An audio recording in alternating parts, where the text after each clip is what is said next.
This is the back office of the auto dialer that we are going to use. What CallFire does is that it uses your cell phone sort of as like a vehicle to make the phone calls. So when you start the campaign, CallFire is going to call your cell phone.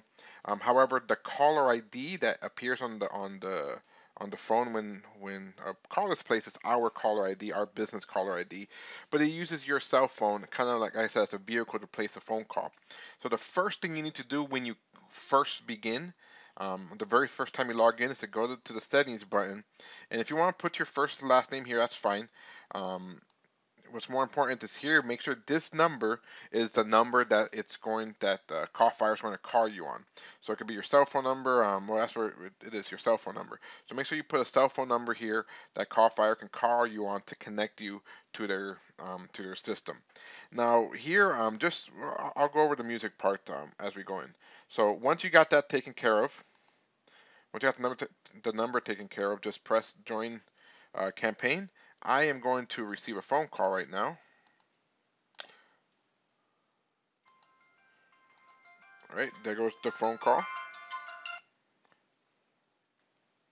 connected. Click begin dialing to start your session. Now, if you ever need to change that number, you just go back to the settings and change it again. So this is basically how it looks. Here's the entire pitch, the entire script. And to begin dialing, click on begin dialing. So I'm going to make a few test calls right now so you can see, but I'm not going to answer any of the phone calls.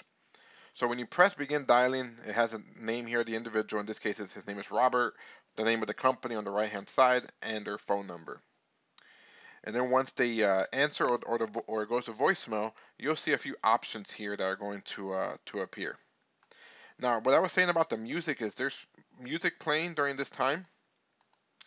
I mean, you could either change the music to another kind of setting or just silence it. I have it silenced. And then when somebody answers the phone, the music will just stop. Hi, you have reached Community So in this Garage case, Topic. I received a Please leave a voicemail. message after the And what you do when you receive a voicemail is click on Smart Drop. What this does is that it basically hangs up the phone call and leaves them a pre-recorded message. Then down here, you disposition the call, got voicemail. If you spoke to somebody and you're gonna give them a call back later, they weren't interested now, just put on please call back next week, and then type in what kind of industry they are in. A few things here. Never add anybody to the DNC unless they specifically tell you do not call me.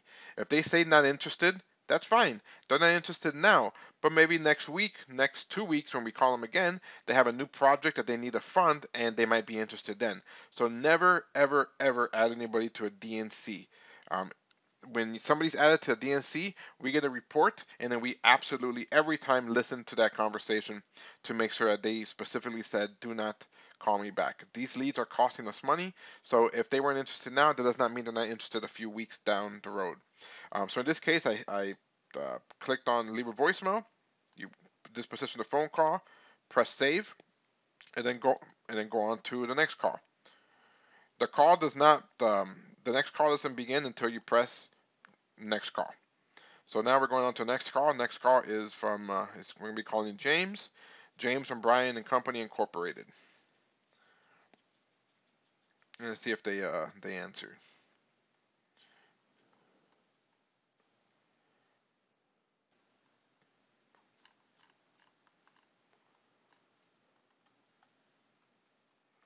Thank you for calling the Brian Land. Okay, that's another voicemail.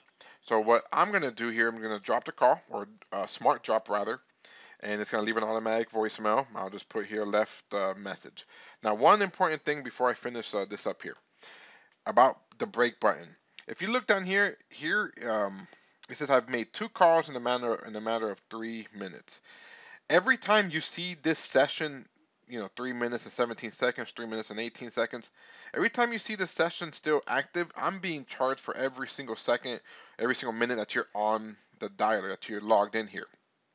So if you need to take a break, go to the bathroom, enter the door, answer a phone call, do not click take a break. Because if you see here, the dialer is still going. The session is still being live, meaning I'm still being charged while you're on your break or in the bathroom. So rather, what I need you to do is every time you step away from your computer here to take a break for whatever reason, click on end session. End session totally logs you out. It hangs up the call that you were connected to, and at that point, I'm not being charged anything. When you're ready to come back, just repeat the process again, join campaign, and there you're pretty much you'll be good to go.